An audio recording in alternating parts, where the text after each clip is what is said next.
5 viral challenges before the internet, unveiling the clout chasers of yesteryears. Do you ever look at some viral challenges on TikTok and think, wow, the human race has finally peaked in stupidity? Well, turns out, the internet didn't invent stupid. It just gave it a like button. Humans have always been desperate for attention. We have always been bored, and we have always been willing to ignore basic survival instincts if it meant looking cool in front of friends. Today, we are looking at the history of people who did it for the gram before the gram ever existed.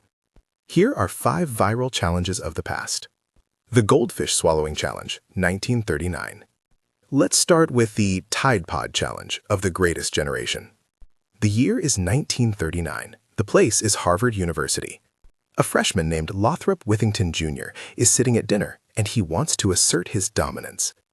Instead of debating philosophy or writing a sonnet, he bets $10 that he can swallow a live goldfish.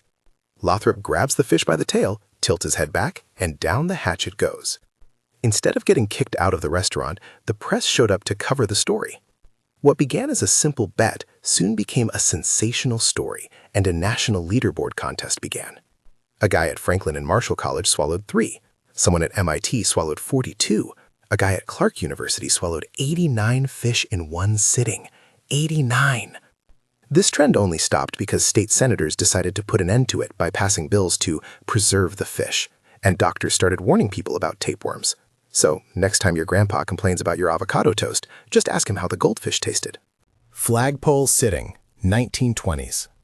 Before planking was a thing, we had flagpole sitting. It all started with a stuntman named Alvin Shipwreck Kelly. In 1924, he climbed a flagpole and sat there for 13 hours. Why?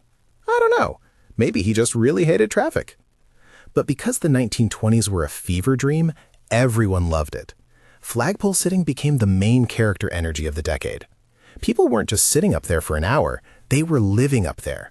They spent weeks on top of poles. They had food hoisted up in buckets and even slept strapped to the pole so they wouldn't plummet to their deaths. Kelly sat for a record 49 days.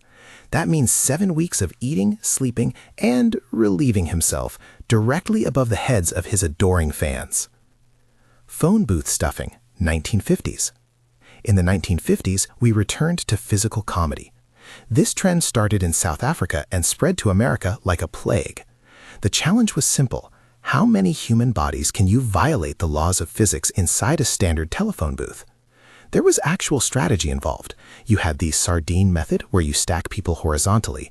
You had the crosshatch, where you interlock legs. The record is reportedly 25 people. 25 humans in a box the size of a refrigerator.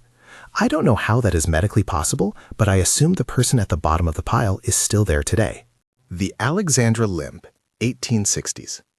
You know how people on Instagram fake a lifestyle to look rich? In the 1860s, people faked an injury for the very same purpose. Princess Alexandra of Denmark was the it girl of London. Everyone was obsessed with her. She contracted rheumatic fever and was left with a stiff knee, which caused her to limp. Instead of feeling bad for her, the fashionable women of London thought, OMG, slay. Suddenly, perfectly healthy women started limping around the city. It was called the Alexandra Limp. It got so bad that shoe shops started selling mismatched shoes, one high heel, one low heel, so you could ruin your spine and walk with a permanent hobble without even trying. They literally invented a disability filter for real life. Mummy unrolling parties, the Victorian era. We all love a good unboxing video, right? The suspense, the packaging, the reveal. Well, rich Victorians did unboxings too, but they didn't unbox iPhones, they unboxed dead Egyptians. Rich tourists would go to Egypt, buy a legit ancient mummy off the street because you could just do that, bring it back to their London mansion, and send out invitations that said, "Come over for tea and corpse desecration." They would gather in the parlor, drink wine, and literally unwrap the bandages of a 3,000-year-old human being to see what trinkets were inside. It was the ultimate flex. Oh, you have a new hat? That's cute. I have a pharaoh on my coffee table. So, the next time you see a kid doing a TikTok dance in the middle of a crowded mall, don't judge them too harshly. They aren't a symptom of modern decline. They are just carrying on the proud ancient human tradition of doing absolutely anything to get people to look at them. Like and subscribe for more history that isn't in your textbooks.